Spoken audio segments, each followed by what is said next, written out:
November ಕ್ರಾಂತಿಯ ಬಗ್ಗೆ ಕಾದು ನೋಡೋಣ. ಇನ್ನೂ 20ರಿಂದ 30 ದಿನ ಇದೆ, ಕಾದು ನೋಡೋಣ.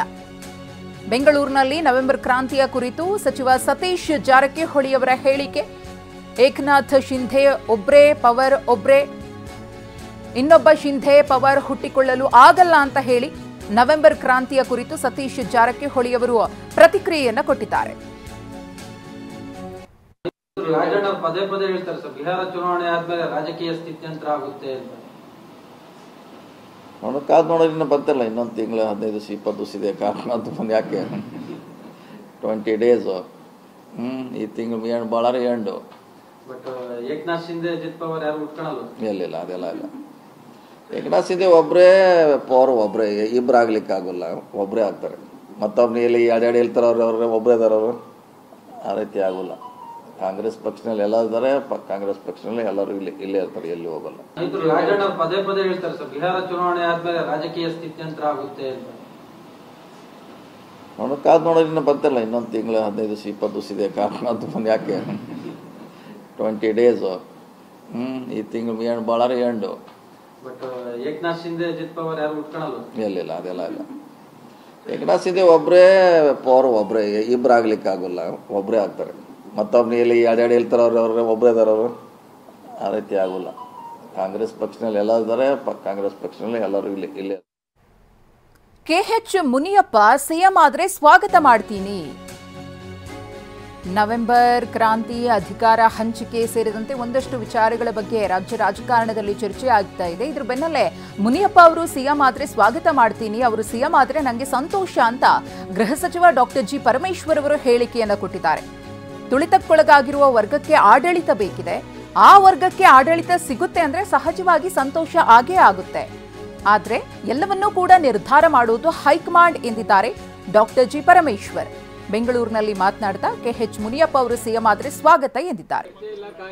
ಮುನಿಯಪ್ಪನವರು 7 ಬಾರಿ MP ಆದವರು. ಅವರು ಅದು MP 7 ಬಾರಿ ಆಗೋದು ಅಂದ್ರೆ ಏನು ಸಾಮಾನ್ಯ ಅಲ್ಲ.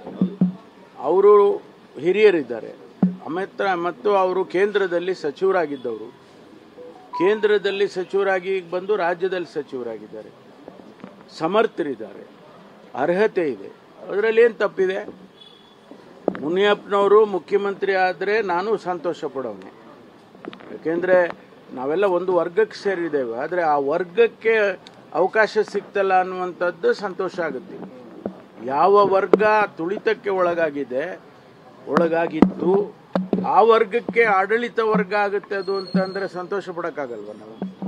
ಅದರಿಂದ ಮುನಿಯಪ್ಪನವರು ಸಮರ್ಥರಿದ್ದಾರೆ. ನಾನು ಕೂಡ ಅವರು ಆಗೋದಾದರೆ ನಾನು ಸಂತೋಷ ಪಡ್ತೀನಿ. ಅಲ್ಲ, ಅದು ನಾನು ಹೇಳಿದ್ನಲ್ಲ, ಇದೆಲ್ಲ ನಮಗೆ ಕಾಂಗ್ರೆಸ್ ಪಕ್ಷದಲ್ಲಿ ತೀರ್ಮಾನ ಮಾಡೋರು ಯಾರು ನಿಮಗೂ ಗೊತ್ತಿದೆ.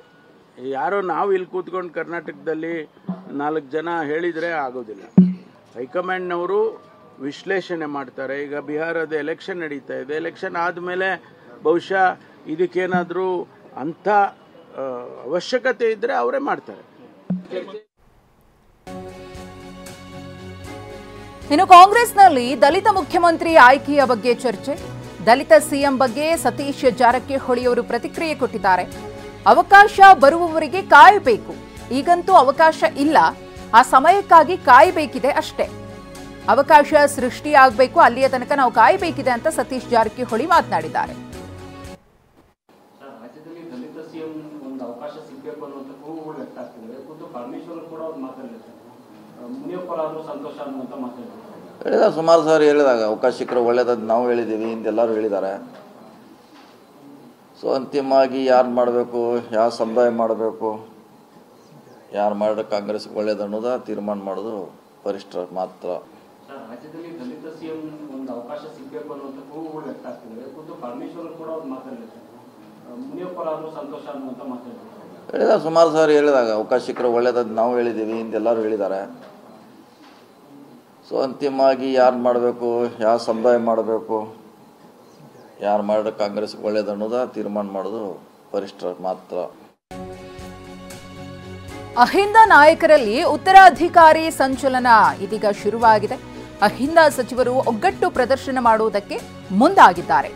ಮತ್ತೊಂದು ಸುತ್ತಿನ ಸಭೆಗೆ ನಾಯಕರು ನಿರ್ಧಾರವನ್ನ ತೆಗೆದುಕೊಂಡಿದ್ದಾರೆ. ಹಾಗಿದ್ರೆ ಉತ್ತರಾಧಿಕಾರಿ ಬಗ್ಗೆ ಯತೀಂದ್ರ ಸಿದ್ದರಾಮಯ್ಯನವರ ಹೇಳಿಕೆಯ ಬೆನ್ನಲ್ಲೇ ಅಹಿಂದ ನಾಯಕರು ಇದೀಗ ಶಕ್ತಿ ಪ್ರದರ್ಶನಕ್ಕೆ ಮುಂದಾದಂತೆ ಕಾಣಿಸ್ತಾ ಇದೆ. ಅಹಿಂದ ನಾಯಕರಲ್ಲೇ ಹೊಸ ಚರ್ಚೆ ಹುಟ್ಟುಕೊಂಡಿದೆ. ಸತೀಶ್, ಪರಮೇಶ್ವರ್, ಎಚ್.ಸಿ. ಮಹದೇವಪ್ಪನವರು ಸಭೆ ಮಾಡುವ ಸಾಧ್ಯತೆ ಇದೆ. ಮುಂದಿನ ನಡೆಯ ಬಗ್ಗೆ ಚರ್ಚೆ ನಡೆಸಲು ತೀರ್ಮಾನವನ್ನ ತೆಗೆದುಕೊಂಡಿದ್ದಾರೆ. 2-3 ದಿನಗಳಲ್ಲಿ ಸಭೆ ಮಾಡೋಕೆ ನಿರ್ಧರಿಸಿದ್ದಾರೆ. ಮುಂದಿನ ತಂತ್ರಗಾರಿಕೆಯ ಬಗ್ಗೆ ಅವರು ಚರ್ಚೆಯನ್ನ ಮಾಡಲಿದ್ದಾರೆ ಈ ಸಭೆಯಲ್ಲಿ ಅನ್ನೋದ್ರ ಬಗ್ಗೆ ಮಾಹಿತಿ ಲಭ್ಯವಾಗ್ತಾ ಇದೆ. ಆದರೆ ಅಹಿಂದ ಸಚಿವರ ಸಭೆ ಇದೆಯಲ್ಲ, ಇದು ತೀವ್ರ ಕುತೂಹಲವನ್ನ ಮೂಡಿಸಿದೆ. ಮೊನ್ನೆ ಯತೀಂದ್ರ ಸಿದ್ದರಾಮಯ್ಯನವರು ಸತೀಶ್ ಜಾರಕಿಹೊಳಿ ಅವರನ್ನ ಉತ್ತರಾಧಿಕಾರಿ ಅಂತ ಹೇಳಿದ್ರು. ಅದಕ್ಕೆ ಸಾಕಷ್ಟು ವಿಶ್ಲೇಷಣೆಗಳು ಕೂಡ ಬಂತು. ಸಿಎಂ ಅವರು ಕೂಡ ಸೈದ್ಧಾಂತಿಕವಾಗಿ ಯತೀಂದ್ರ ಮಾತನಾಡಿದ್ದಾರೆ ಅಂತ ಹೇಳಿದ್ರು. ಇನ್ನು ಮತ್ತೊಂದು ಕಡೆ ದಲಿತ ಸಿಎಂ ಆಗಬೇಕು, ಒಂದು ವೇಳೆ ಅಧಿಕಾರ ಹಂಚಿಕೆಯ ಸೂತ್ರ ಪಾಲನೆಗೆ ಬಂದ್ರೆ ಅನ್ನೋ ಮಾತುಗಳು ಕೇಳಿ ಬರ್ತಾ ಇದೆ. ಪರಮೇಶ್ವರ್ ಅವರಿರಬಹುದು, ಸತೀಶ್ ಅವರಿರಬಹುದು, KH ಮುನಿಯಪ್ಪ ಅವರ ಹೆಸರು ಕೂಡ ಮುನ್ನೆಲೆಗೆ ಬಂದಿರೋದ್ರಿಂದ ಈಗ ಅಹಿಂದ ನಾಯಕರೆಲ್ಲರೂ ಕೂಡ ಒಟ್ಟಿಗೆ ಒಂದು ಸಭೆಯನ್ನ ಮಾಡೋದಕ್ಕೆ ನಿರ್ಧಾರವನ್ನ ತೆಗೆದುಕೊಂಡಿದ್ದಾರೆ. ಈ ಕುರಿತು ಮತ್ತಷ್ಟು ಮಾಹಿತಿಯನ್ನ ಕೊಡೋದಕ್ಕೆ ನಮ್ಮ ಪ್ರತಿನಿಧಿ ಪ್ರಸನ್ನ ಇದೀಗ ನೇರ ಸಂಪರ್ಕದಲ್ಲಿದ್ದಾರೆ. ಪ್ರಸನ್ನ, ಈ ನವೆಂಬರ್ ಕ್ರಾಂತಿ ಅನ್ನೋದು ಎಷ್ಟರ ಮಟ್ಟಿಗೆ ರಾಜ್ಯ ರಾಜಕಾರಣದಲ್ಲಿ ತೀವ್ರ ಸ್ವರೂಪವನ್ನು ಪಡೆದುಕೊಂಡಿದೆ ಅನ್ನೋದನ್ನ ಗಮನಿಸ್ತಾ ಇದ್ದೀವಿ. ಅಧಿಕಾರ ಹಂಚಿಕೆಯ ಸೂತ್ರ ಪಾಲನೆಯಾದ್ರೆ ಯಾರು ಸಿಎಂ ಆಗ್ತಾರೆ ಅನ್ನೋದು ಒಂದು ಕಡೆ ದಲಿತ ಸಿಎಂ ಕೂಗು ಬಂದಿದೆ, ಮತ್ತೊಂದು ಕಡೆ DCM DK ಶಿವಕುಮಾರ್ ಅವರು ಸಿಎಂ ಆಗಬೇಕು ಅನ್ನೋದನ್ನ ಅವರ ಕಡೆಯವರು ವ್ಯಕ್ತಪಡಿಸುತ್ತಿದ್ದಾರೆ. ಏನಾಗಬಹುದು ಅಂತ ಹೇಳಿ. ಮಧುಶ್ರೀ, ಇದೀಗ ನವೆಂಬರ್ನಲ್ಲಿ ನಾಯಕತ್ವ ಬದಲಾವಣೆಯ ವಿಚಾರ ಆಗದೆ ಹೋಗ್ಲಿ, ಹೈಕಮಾಂಡ್ ಏನೇ ತೀರ್ಮಾನ ತೆಗೆದುಕೊಂಡ್ರೂ ಕೂಡ ಕೇವಲ ಸಿದ್ದರಾಮಯ್ಯ ಮತ್ತು DK ಶಿವಕುಮಾರ್ ಇಬ್ಬರಿಗೆ ಮಾತ್ರ ಅದರ ಪರಿಣಾಮ ಬೀರೋದಿಲ್ಲ. ಇದರ ಜೊತೆಗೆ ಅಹಿಂದ ಸಮುದಾಯದ ಮೇಲೆ, ಅಹಿಂದ ಸಚಿವರ ಮೇಲೆಯೂ ಕೂಡ ಇದರ ನೇರ ಪರಿಣಾಮ ಬೀರುತ್ತೆ. ಇದೇ ಕಾರಣಕ್ಕೋಸ್ಕರ ಇದೀಗ ಕಾದು ನೋಡುವಂತಹ ತಂತ್ರಕ್ಕೆ ಅಹಿಂದ ಸಚಿವರು, ಅಹಿಂದ ನಾಯಕರು ಒಂದು ತಮ್ಮ ಲೆಕ್ಕಾಚಾರದಲ್ಲಿ ಸಭೆಗಳನ್ನು ಸೇರೋದಕ್ಕೆ ತೀರ್ಮಾನವನ್ನು ತೆಗೆದುಕೊಂಡಿದ್ದಾರೆ. ಈಗಾಗಲೇ ಯತೀಂದ್ರ ಸಿದ್ದರಾಮಯ್ಯನವರು ಸತೀಶ್ ಜಾರಕಿಹೊಳಿ ಅವರು ಅಹಿಂದ ನಾಯಕತ್ವವನ್ನ ಮುನ್ನಡೆಸೋದಕ್ಕೆ ಸಮರ್ಥರಿದ್ದಾರೆ ಅನ್ನುವಂತ ಹೇಳಿಕೆಯನ್ನ ಕೊಟ್ಟರು. ಅದಾದ ಬಳಿಕ ಎಲ್ಲೋ ಒಂದ್ ಕಡೆ ಅಹಿಂದ ಸಚಿವರು, ಶಾಸಕರ ನಡುವೆ ಗೊಂದಲಗಳು ಮೂಡ್ತಾ ಅನ್ನುವಂತ ಪ್ರಶ್ನೆ ಬಂದಿತ್ತು. ಆದ್ರೆ ಇದೀಗ ಒಂದು ನಿರ್ಧಾರಕ್ಕೆ ಬಂದಿರುವಂತಹ ಅಹಿಂದ ಸಚಿವರು ಯಾವುದೇ ಕಾರಣಕ್ಕೂ ಕೂಡ ನಮ್ಮ ಒಗ್ಗಟ್ಟನ್ನ ನಾವು ಬಿಟ್ಕೊಡಬಾರದು ಅಂತ ಹೇಳಿ ತೀರ್ಮಾನವನ್ನ ತೆಗೆದುಕೊಂಡಿದ್ದಾರೆ. ಅದೇ ಕಾರಣಕ್ಕೋಸ್ಕರ ಇದೇ ವಾರದಲ್ಲಿ ಒಂದು ಪ್ರತ್ಯೇಕ ಸಭೆಯನ್ನು ಕೂಡ ನಡೆಸೋದಕ್ಕೆ ಬಹುತೇಕ ಚಿಂತನೆ ನಡೀತಾ ಇದೆ.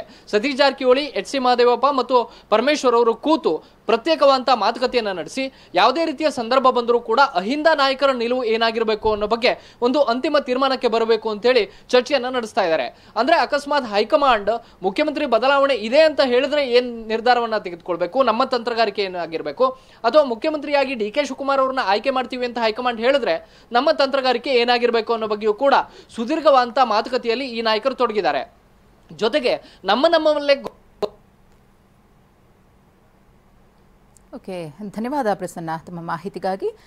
ಗಮನಿಸ್ತಾ ಇದ್ದೀವಿ, ಕಾಂಗ್ರೆಸ್ ಪಾಳೆಯದಲ್ಲಿ ನವೆಂಬರ್ ಕ್ರಾಂತಿ ದೊಡ್ಡ ಮಟ್ಟದಲ್ಲೇ ಸದ್ದು ಮಾಡ್ತಾ ಇದೆ. ನಾಯಕತ್ವ ಬದಲಾವಣೆಯ ವಿಚಾರ ಮುನ್ನೆಲೆಗೆ ಬರ್ತಾ ಇದ್ದಂತೆ ಅದರಲ್ಲೂ ಯತೀಂದ್ರ ಸಿದ್ದರಾಮಯ್ಯನವರು ಉತ್ತರಾಧಿಕಾರಿ ವಿಚಾರವನ್ನ ಪ್ರಸ್ತಾಪ ಮಾಡಾದ್ಮೇಲೆ ಇನ್ನೊಂದಷ್ಟು ಕ್ಷಿಪ್ರಗತಿಯ ರಾಜಕೀಯ ಬೆಳವಣಿಗೆಗಳು ಕಾಂಗ್ರೆಸ್ ಪಾಳೆಯದಲ್ಲಿ ಆಗ್ತಾ ಇದೆ. ಇದು ಹೈಕಮಾಂಡ್ ಮಟ್ಟದವರೆಗೂ ಕೂಡ ಹೋಗಿದೆ. ಒಂದು ವೇಳೆ ನಾಯಕತ್ವ ಬದಲಾವಣೆ ಆಗಿದ್ದೇ ಆದ್ರೆ ಅದೆಲ್ಲವೂ ಕೂಡ ನಿರ್ಧಾರ ಆಗೋದು ಹೈಕಮಾಂಡ್ ಮಟ್ಟದ ನಾಯಕರಿಂದ ಅಂತ ಹೇಳಿ ಒಂದಷ್ಟು ಮಂದಿ ಪ್ರತಿಕ್ರಿಯೆಯನ್ನ ಕೊಟ್ಟು ಆಗ್ತಾ ಇರುವಂತಹ ಬೆಳವಣಿಗೆಗಳಿಗೆ ಉತ್ತರಿಸುವಂತಹ ಕೆಲಸವನ್ನ ಮಾಡ್ತಾ ಇದ್ರೆ ಇನ್ನೊಂದಷ್ಟು ಮಂದಿ ಏನಾಗುತ್ತೆ ಅನ್ನೋ ಕುತೂಹಲದ ಕಂಗಳಿಂದಲೇ ನೋಡ್ತಿದ್ದಾರೆ.